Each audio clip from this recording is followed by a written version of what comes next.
Habakkuk chapitre 2, versets 1 à 4, il est écrit: Je veux être à mon poste et me tenir sur la tour.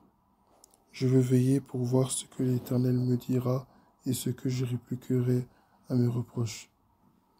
L'Éternel m'a répondu et a dit: Mets la vision par écrit, grave-la sur des tables afin qu'on la lise couramment. Donc, en effet, c'est encore une vision qui concerne un moment fixé. Elle parle de la fin et ne mentira pas. Si elle tarde, attends-la, car elle s'accomplira certainement.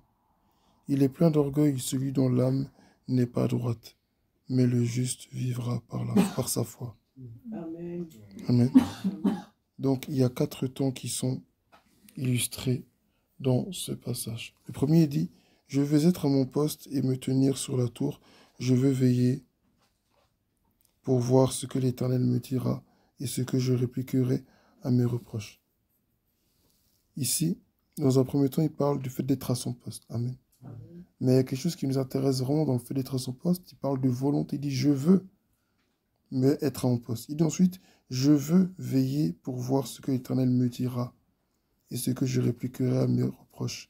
Je veux. Est-ce que toi, enfant de Dieu, tu as la volonté d'entendre Dieu? Est-ce que tu as la volonté de savoir ce que Dieu veut te dire? Est-ce que tu as la volonté? C'est bien de venir pour être là en chantant prix, mais est-ce qu'il y a vraiment une intention derrière? Est-ce que tu as vraiment une motivation derrière? Est-ce que il faut déjà en avoir une? Amen. Amen. Ne viens pas juste ici pour venir. Tu dois attendre quelque chose de Dieu. Même si on ne donne pas les sujets, mais quand tu viens, en fait, quand tu es en Jésus, tu as des attentes. Amen. Il faut vraiment être intentionnel. Il faut vraiment avoir un désir. Il faut vraiment désirer. Amen. Il dit: Je veux être à mon poste. Donc, personne ne l'oblige. C'est lui-même qui dit: Je veux être à mon poste. Et ensuite: Je veux veiller pour voir ce que l'Éternel me dira. Il dit: Je veux être à mon poste et me tenir sur la tour. La tour, nous savons il s'agit là de se tenir en hauteur. Amen. Et spirituellement parlant, il s'agit là de la prière. Amen. Amen. Je veux veiller pour voir ce que l'Éternel me dira. Pour voir ce que l'Éternel me dira. Donc il sait que déjà que Dieu il parle. Mais qu'est-ce que Dieu va lui dire? Donc il est prêt. Il ne veut pas s'essayer de distraire. Il veut vraiment voir ce que Dieu va lui dire. Est-ce que ce soir, quand tu es venu, pendant que tu as écouté les chants, est-ce que tu penses, ou est-ce que tu as reçu une parole du Seigneur? Pas forcément à nous partager, mais une parole qui convient, une parole pour ta vie, une parole pour toi. Est-ce que Dieu t'a parlé ce soir? Donc premièrement, il faut être à son poste. Amen. Amen. Tu dois désirer être à ton poste. Tu dois désirer veiller et être attentif à ce que Dieu te dira. Parce que quand Dieu va te parler, cela va susciter une réaction. Amen. Il ne va pas te parler pour te parler. Il va te parler parce qu'il sait que la parole qu'il va te donner là, c'est censé réveiller quelque chose en toi. Amen. Deuxièmement, il dit: L'Éternel m'a répondu et a dit: Mets la vision par écrit, grave-la sur des tables afin qu'on la lise couramment. Amen. Amen. Amen. Quand Dieu te parle, il faut écrire. Tu fais un rêve, écris. Comme ça, tu sais ce que Dieu t'a dit. Amen. Dieu te parle, écris. Même quand tu vas à l'église, il faut écrire. Maintenant, si tu peux revoir l'audio d'église, tu revois. Mais il faut vraiment, quand tu es dans tes temps personnels avec Dieu, quand tu fais un rêve, il faut écrire ce que Dieu te montre. Parce que c'est là que Dieu parle. Et c'est comme ça aussi que tu sais tiens, Dieu me parle, Dieu me dit des choses. C'est pas tout qu'il faut partager avec les gens, mais pour toi-même. Amen. Il dit ensuite: En effet, c'est encore une vision qui concerne un moment fixé. Elle parle de la fin et ne mentira pas. Si elle tarde, attends-la, car elle s'accomplira certainement. Il dit: c'est une vision qui concerne un moment fixé. Quand Dieu fait une promesse, il a déjà fixé le temps de l'accomplissement de cette promesse-là. Amen.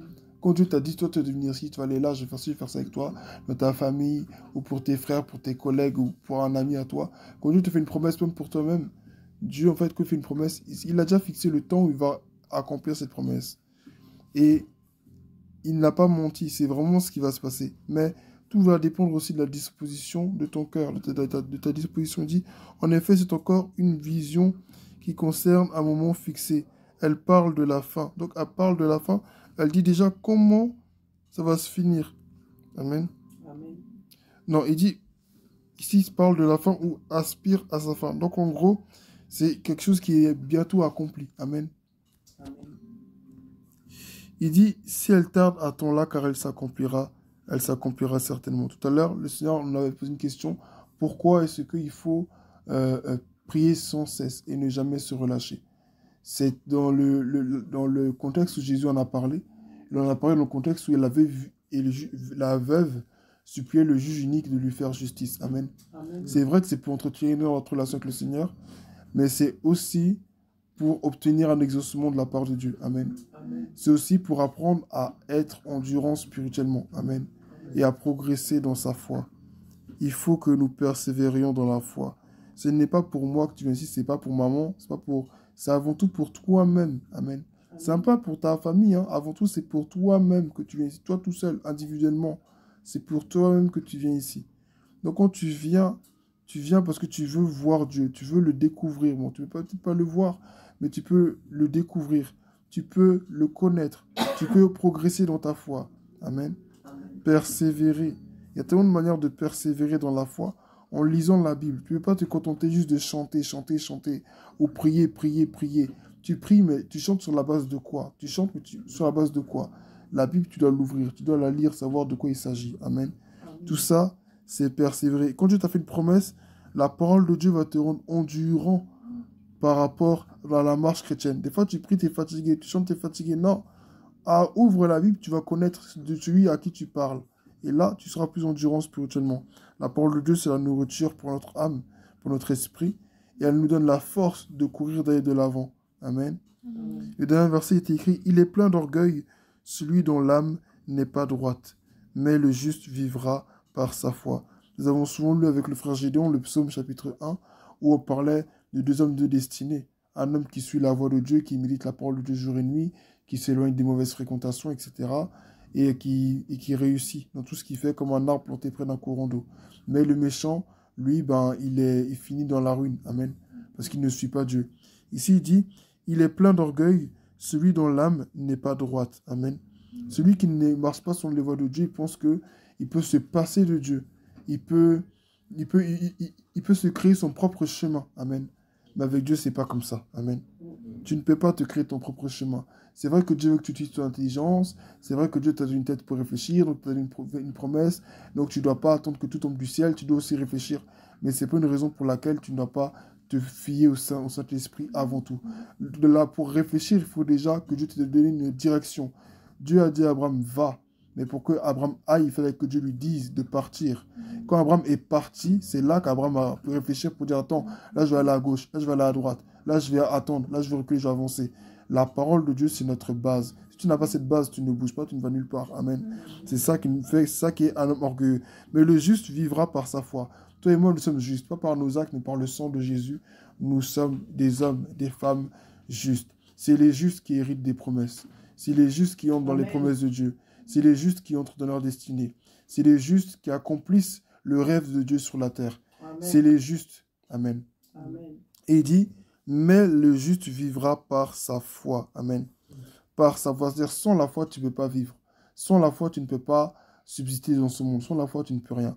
Donc, ce que nous devons vraiment retenir de ce passage que j'ai donné, ce que j'ai donné ce matin, c'est que pour accomplir la destinée que Dieu nous a donnée, nous devons être persévérants et nous devons rester justes. Nous devons rester intègres. Nous devons être persévérants. Mais comment persévérer? Comment être juste? Parce que toi et moi, nous avons une définition de la persévérance. Nous avons une définition de la justice qui n'est pas celle de Dieu. Alors, comment savoir comment être, comment vivre? C'est dans la parole de Dieu. Ouvrons nos Bibles. C'est pas normal qu'aujourd'hui je te demande qui est Marie Magdala, tu sais pas c'est qui Marie Magdala. Qui est Moïse, tu sais pas c'est qui Moïse. Qui est Jean, tu sais pas qui est Jean. Qui est Pierre, tu sais pas qui est Pierre. Qu'est-ce qu'il a fait, tu sais pas. Non, au bout d'un moment, ça doit te révolter de dire comment ça je connais pas, comment ça je sais pas, comment ça. Crée-toi un temps chaque jour. Prends 5-10 minutes et ouvre la Bible. Il y a plein de films sur YouTube, plein de films qui peuvent t'aider déjà à... Bon, les films ne sont pas suffisants. Des fois, dans les histoires, ils trafiquent un peu. Mais au moins, ça te permet d'avoir une idée générale. Qui est Dieu pour toi? Amen. C'est important. Amen. Donc, ici, il s'agit de quelqu'un qui est prêt à recevoir la parole de Dieu, qui est prêt, qui est dans l'attente et qui tous les jours, il est à son poste. Et c'est de son bon vouloir qu'il le fait. Amen. Donc, c'est à toi, en fait. Quand Dieu va voir ta volonté, quand Dieu va voir ta détermination, il va te parler, il va te répondre et tu vas être pleinement dans ton couloir pour accomplir ta destinée. Mais quand tu es là, tu es distrait, on dit prier, tu dors, ou bien tu n'es pas là, ou bien tu voyages, tu fais des trucs. Je ne dis pas qu'il ne faut pas voyager, mais Dieu ne nous a pas envoyés sur la terre pour être des touristes. Amen. Amen. Même si tu voyages, mais ton voyage peut se transformer en une retraite de prière. Là-bas où tu es, là-bas, tu peux aller dans les restaurants, c'est vrai pendant un temps, mais tu peux aussi prendre un temps, tu dis Seigneur, cette journée, elle est que à toi. Peut-être j'ai prévu de faire une semaine là-bas. Peut-être que les 6 jours de la semaine, tu peux aller vers quelques occasions pour faire ce que tu veux. Mais le 7e jour, ou même le premier jour, tu peux dire, Seigneur, ce jour-là, là, je jeûne, j'ai pris, Seigneur, qu'est-ce que tu vas me dire? Et quand tu fais ça, Dieu dit, ah, il y a plein de jeunes dans sa génération. Il y a plein de jeunes, il y a plein de jeunes à cette heure-là qui sont dans les boîtes, qui jouent, mais elle, ma fille, elle est en train de prier. Je vais lui répondre, je vais lui parler. Amen.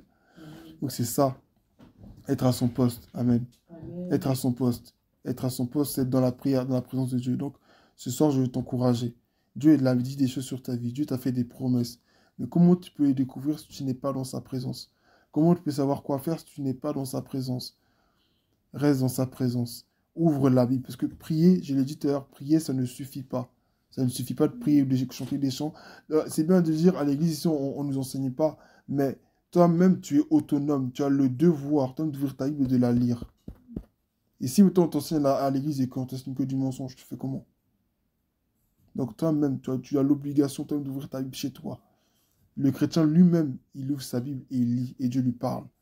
C'est comme ça qu'on développe une certaine autonomie spirituelle et on n'attend pas que les gens du devant nous disent tout. Ouvre ta Bible, qu'est-ce que Dieu te dit? Qu'est-ce que Dieu te dit? Qu'est-ce que Dieu te dit? C'est comme ça. La Bible, c'est vrai que c'est compliqué des fois. Donc, pour le Nouveau Testament, regarde-moi l'histoire de Jésus. Ça, déjà, c'est la base. Qu'est-ce que Jésus dit? Son comportement, sa personnalité, c'est qui Jésus? Et là, quand Dieu te parle, tu sais ce qu'il te dit. Amen. Donc, je vais couper court parce que le temps est quand même avancé. Mais je veux t'encourager à chercher à connaître Dieu. C'est là que tout commence. Ne cours pas en disant je vais faire ci, je vais faire ça. Tu ne sais même pas de qui il s'agit. Tu ne sais même pas de qui tu sers. Ouvre ta Bible. Dieu va te parler. Amen. Amen. Donc que Dieu te bénisse, que Dieu nous bénisse. Amen. Alléluia. Amen. Amen. Amen.